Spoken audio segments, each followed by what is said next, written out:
Huwag ka na kasi lumaban! Ka-curious, rally ba talaga ang pamatagalang solusyon sa katiwalian? O mayroon pa bang mas malalim na ugat ang problemang ito? Well, hindi pa natin maikakaila na malaki pong naging papel ng mapayapang pagkilos sa ating kasaysayan. Isa po sa pinakatanyag ay ang EDSA People Power Revolution noong 1996. Milyon-milyong Pilipino po ang nagkaisa. Hindi po sa pamamagitan ng dahas, kundi sa pamamagitan ng paninindigan. Kinilala po ito ng buong mundo bilang isa po sa pinakamapayapang kilusang nagbunga po ng malaking pagbabago sa pamahalaan. Ngunit narito po ang tanong, pagkatapos ba ng EDSA, nawala na ba ang katiwalian? Sa totoo lang po, hindi. Nagpalit lang po ng administrasyon, nagpalit lang po ng mga opisyal. Ngunit nanatili po ang isa sa pinakamalaking suliranin po ng ating bansa. Now, ano ba talaga ang tunay na problema dito? Kapag ang ugat po ng sakit ay nasa puso, hindi po sapat ang pagpapalit lamang po ng mga taong nasa pwesto. Kung ang pagpapalit po ay mayroon ding maling pag-uugali, ano po mangyayari? Uulit lamang po ang problema. Ito po ang dahilan kung bakit sinabi po ni Propeta Jeremiah na ang puso ay mandaraya kaysa sa anumang bagay. Napakalalim po ng mensaheng ito. Ipinapaalala po nitong ang tunay na laban ay hindi lamang laban sa isang tao o isang grupo. Ito po ay laban sa kasalanan na maaring pumasok po sa puso ng sinuman. Now, kapag narinig po natin ang salitang korupsyon, madalas gobyerno agad ang pumapasok sa isip. Ngunit kung magiging tapat po tayo, ang katiwalian po ay maaari ring makita sa iba't ibang antas po ng lipunan. Kapag nandaraya sa maliit na transaksyon, kapag may tumanggap ng suhol, kapag may nagsisinungaling para sa sariling kapakinabangan, kapag may gumagamit ng posisyon para sa pansariling interes, ang katiwalian po ay nagsisimula sa maliit na pagpapasyang taliwas po sa katotohanan. Kaya hindi lamang po ito problemang pampolitika. Isa rin po itong problemang moral at spiritual. Now, may lugar ba ang rally? Well, bilang mga Kristiyano po kinikilala natin ang karapatan ng mga mamamayan na mapayapang ipahayag ang kanilang saloobin alinsunod po sa batas. Ang mapayapang pagtitipon po ay maaaring maging mahalagang paraan po upang marinig pong boses ng taong bayan. Ngunit hindi po natin dapat isipin na ang rally lamang po ang makapagpabago ng isang bansa. Kung wala pong pagbabago sa budhi, kung wala pong pananagutan, kung wala pong katapatan, kahit ilang rally pa ang gawin nila, maaari pong bumalik lamang ang parehong problema sa ibang mukha. Ano bang sinasabi po ng Biblia tungkol po sa mga katiwalian? Ka-curious, hindi po tahimik ang Biblia tungkol po sa katiwalian. Mula pa noong panahon ng mga propeta, paulit-ulit na po binabalaan ng Diyos ang mga pinuno po na gamitin ang kanilang kapangyarihan para sa kabutihan, hindi para sa pansariling kapakinabangan. Sabi nga po, no, in Kawikaan 29:2, kapag ang matuwid ang namamahala, nagagalak ang bayan. Ngunit kapag ang masama ang naghahari, ang bayan ay dumaraing. Napakalinaw po nito. Kapag ang mga namumuno ay tapat, umuunlad po ang lipunan. Ngunit kapag katiwalian ang namamayani, naku po, ang buong bayan ang nagdurusa. Hindi lamang po sa ekonomiya, kundi pati po sa tiwala ng tao. Now, marami pong nagsasabi na nasa gobyerno ang problema. Well, may katotohanan naman po dito, ngunit hindi po ito ang buong larawan. Tanungin po natin ang ating sarili. Kapag may maliit na sukli na hindi na isauli, kapag may dokumentong pinapabilis kapalit ng pampadulas, kapag may pandaraya sa maliit na negosyo, kapag may estudyanteng nangopya sa pagsusulit, hindi ba't iyon din po ang anyo ng katiwalian? Ka-curious, ang malaking katiwalian po ay kadalasang nagsisimula po sa maliit na kompromiso. Walang batang ipinanganak na korap. Unti-unti po itong natutunan. Unti-unti po itong kinukonsinte.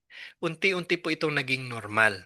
At kapag naging normal na ang malit na mali, nako po, madali nang tanggapin ang mas malaking mali. Kaya bakit hindi po sapat ang pagpapalit po ng mga tao sa kapangyarihan? Well, maraming beses na pong nagpalit ng mga namumuno sa ating bansa. Maraming halala na pong lumipas. Marami na pong mga opisyal ang pumasok at umalis. Ngunit bakit tila po nananatili ang problema? Dahil kung ang sistema po ay hindi mababago, at higit sa lahat, kung ang puso ng tao ay hindi mababago, maaari pong maulit lamang ang parehong kwento. Ang isang korap na opisyal ay maaari pong mapalitan. Ngunit kung ang papalit ay may parehong pag-iisip, pareho rin po ang magiging bunga. Kaya ang tunay po na laban ay hindi lamang po laban sa katiwalian sa gobyerno. Ito po ay laban sa kultura ng katiwalian sa buong lipunan. Marahil ito po ang tanong ng iba. Kung hindi sapat ang rally, anong maaaring gawin? Napakarami po. Una, manalangin. Hindi po ito tanda ng kahinaan. Ito po ang pagkilala na ang tunay na pagbabago ay nagsisimula po sa Diyos. Hindi po natin mababago ang puso ng tao sa pamamagitan lamang ng galit. Ngunit kayang baguhin po ng biyaya ng Diyos ang kahit pinakamatigas na puso. Ikalawa po, mag-ayuno at magsakripisyo. Sa Biblia po, maraming pagkakataon na ang bayan ng Diyos ay nag-ayuno habang po humihingi ng ahawa at pagbabago. Hindi po ito magic. Ito po ay paraan ng pagpapakumbaba sa harap mismo ng Diyos. Ikatlo po, turuan ang susunod na henerasyon. Ito po marahil ang pinakamahalagang bahagi. Kung gusto po natin mabawasan ang katiwalian sa susunod na 20 taon, kailangan pa nating hubugin ang mga batang may takot sa Diyos ngayon. Turuan po silang magsabi ng totoo. Turuan po silang ibalik ang sobrang sukli.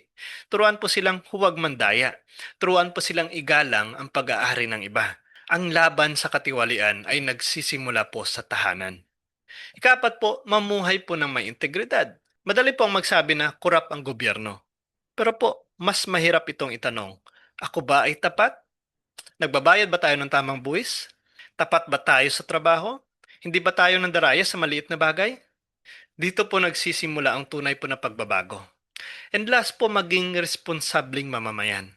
Bumoto po ng may konsensya. Kilalanin po ang mga kandidato. Huwag ipagbili po ang boto.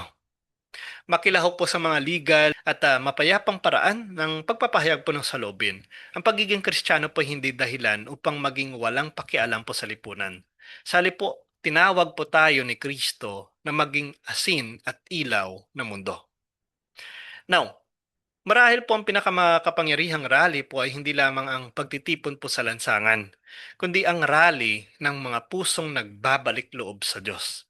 Isipin niyo po ito, kung bawat ama ay magiging tapat, kung bawat ina ay maging huwaran, kung bawat guro ay magiging matuwid, kung bawat estudyante ay tatangging mandaya, kung bawat opisyal po ay mamumuhay ayon sa kanyang sinumpaang tungkulin, hindi ba't unti-unting magbabago po ang ating bansa? Ang pagbabago po ng Pilipinas ay hindi nagsisimula po sa Malacanang lamang. Nagsisimula po ito sa bawat tahanan, sa bawat silid-aralan, sa bawat simbahan, sa bawat pusong nagpapasyang piliin ang tama. Kaya ka-curious, ang rally po ay maaari pong maging paraan upang maipahayag po ang ating tinig, ang tinig po ng mamamayan, ngunit hindi po ito ang huling solusyon. Sapagkat ang pinakamalaking laban po ng Pilipinas ay hindi lamang po laban sa katiwalian sa pamahalaan. Ito po ay laban sa kasalanan ng puso ng tao at ang pusong binabago ni Kristo, ang buding nahuhubog po sa katotohanan at ang pamilyang namumuhay po sa pananampalataya. Iyan po ang pundasyon ng isang bansang tunay na nagbabago. Kaya samahan niyo po ako sa panalangin upang baguhin po ng Diyos ang ating pamahalaan at maituwid katiwalian sa ating bansa. Sa ngalan ng Ama, ng Anak at ng Espiritu Santo. Amen. Panginoong Diyos, ipinagdarasal namin ang aming bansang Pilipinas. Bigyan mo ng karunungan at katapatan ang lahat ng aming mga pinuno. Palakasin mo ang mga mamamayang nagsisikap mamuhay ng matuwid. Turuan mo kaming maging tapat sa maliit na bagay upang maging tapat din kami sa malaki. Baguhin mo ang aming mga puso. Naway manaig ang katotohanan, ang katarungan at pag-ibig sa aming bayan. Sa pamamagitan po ni Kristong aming Panginoon. Amen. Ka-curious, kung naniniwala kang ang tunay po na pagbabago ng bansa ay nagsisimula po sa pagbabago ng puso, i-share niyo po ang video na ito. I-share niyo po ito sa inyong pamilya, sa inyong mga kaibigan at kababayan. At kung nais niyo pong suportahan ito, maaari po kayong mag-subscribe. Ang link po ay nasa description. Hanggang sa muli po, tandaan po natin ang sinabi ng ating Panginoong Jesucristo in Matthew chapter 5 verse 6, mapalad ang mga nagugutom at nauuhaw sa katwiran sapagkat sila'y bubusogin. Magsimula po tayo sa ating sarili, sa ating pamilya at sa ating komunidad. Doon po nagsisimula ang tunay na pagbabago. God bless po sa ating lahat. Sa ngalan ng Ama, ng Anak at ng Espiritu Santo. Amen. Nel nome del Padre, del Figlio, e dello Spirito Santo. Amen. Ciao mga minamahal na mga kapatid sa buong panig ng mundo, lalo sa mga kapatid natin sa Pilipinas at mga kapwa FW sa buong mundo. Ito yung abang lingkod, Brother Chidoro. Sa magkaisa, nandito po ako sa bansa pong Italia, sa Archdiocese of Arqueropita. Ito po yung mga lugar ng St. Nilo, sa San Bartolome, Venerable Madre Isabela de Roses. No? So ninyahan ko po mga hindi pa yung mga viewers, no, tagapatangkilik natin na subaybayan po natin, suportahan po natin, ipagdasal po natin ang Mr. Curious Catholic. At sa mga subscribers na po, tuloy-tuloy po tayo mag-like, mag-comment at mag-share lagi upang makibahagi po tayo sa misyon natin bilang isang pari, hari at propeta ayon sa ating Katekismo 897 at matugunan po natin ang panawagan ng ating pong Katekismo Catholic Church 1721, to gain the happiness of heaven, we must know, love, and serve God. So see you there mga kapatid sa Mr. Curious Catholic. Bye-bye. God bless. See you in heaven.